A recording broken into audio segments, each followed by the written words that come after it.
مولانا اویس صاحب بجنور سے معلوم کرتے ہیں، اگر کسی نے قرض کے بدلے اپنا کھیت کسی کے پاس گروی رکھا،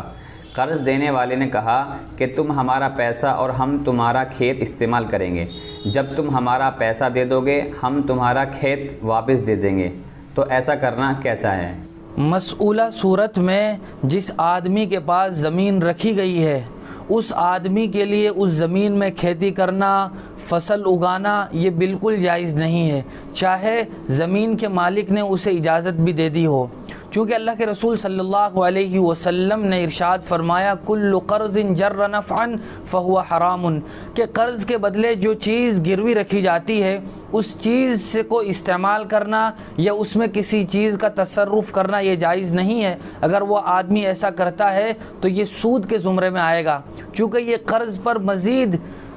چیز لے رہا ہے اور اپنا فائدہ اٹھا رہا ہے۔ اس کو ہم ایک مثال کے ذریعے سے اس طرح بھی سمجھ سکتے ہیں کہ کسی آدمی نے دوسرے سے 15,000 روپے قرض لیا اور قرض کے درجے میں اپنی بائک اس کے پاس گروی رکھ دی، تو اب اس آدمی کے لیے اس بات کی اجازت نہیں ہے کہ وہ اس بائک کو استعمال کرے، اس کو چلاتا پھرے، چونکہ یہ قرض کے اوپر مزید نفع ہوگا جو سود کے زمرے میں آتا ہے، لہٰذا یہ جائز نہیں ہے۔